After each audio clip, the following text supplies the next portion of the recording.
Right, I want to go to tonight's title of tonight's stream because I know a lot of you guys are going to be going, Craig, what is this nonsense you're on about? And 93 million for Pedro Neto. Well, there's a couple of different things. So, Sports Pete had said Wolves will demand a fee of around 50 or 60 million pound to sell Pedro Neto this summer, with Liverpool potentially ready to enter the race for the winger.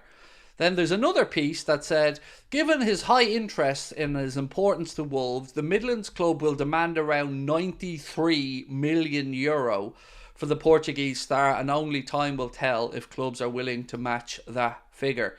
I can answer that. Hi, my name's Craig, Anfield Agenda. Nobody's going to pay you.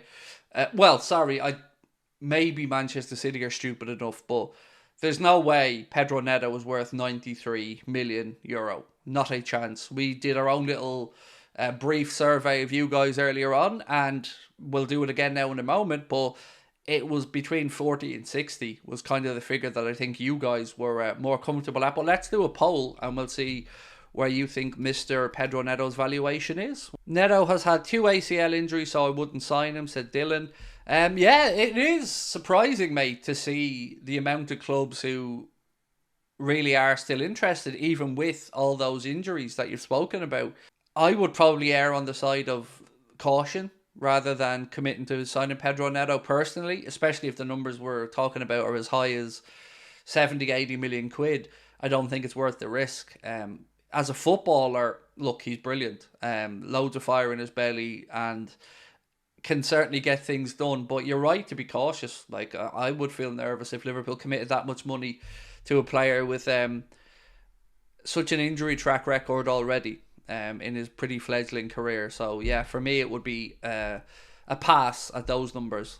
Craig, Neto over Diaz, or would you prefer Diaz? Oh, I'd stick with Diaz over Neto.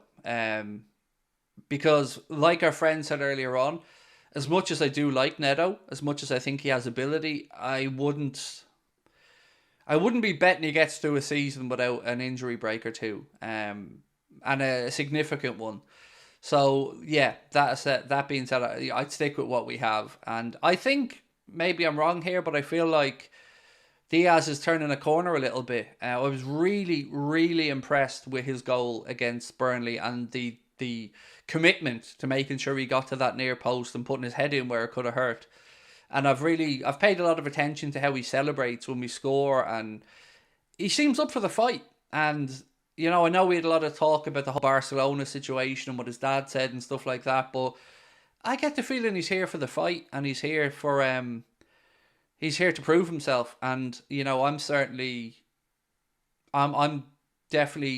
yeah, I'm on Team Diaz, so I'd stick with Diaz. Diaz is a fighter with the wizardry, a very rare combo to be found in today's football, said Apples Oranges. I agree. I think Diaz has come through what's been an incredibly difficult time for his family.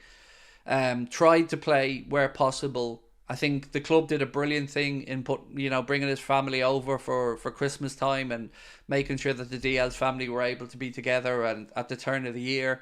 And I think that Lucho is rewarding the club for that, the faith that was shown in him, the belief that was shown in him. And I've been really happy with how he's come on over the last few weeks, because I won't lie, it was tough to hear his dad talk about the Barcelona stuff.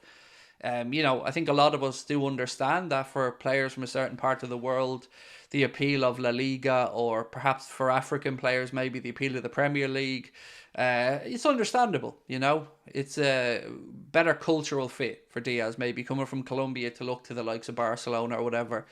But he is at a very, very big club.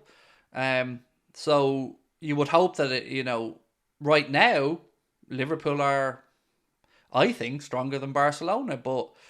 And I also know one thing, he's our boy. We have him. He's a Liverpool player. So I'd rather we just keep plugging ahead.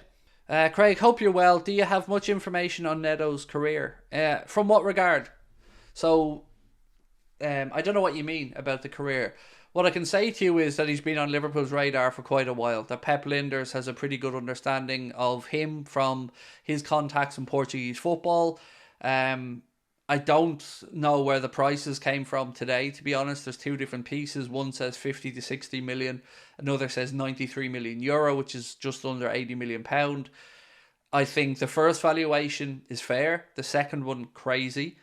Um, you'd have to have concerns over his track record of injuries for somebody relatively young to have had a couple of serious injuries and certainly a lot of time missed.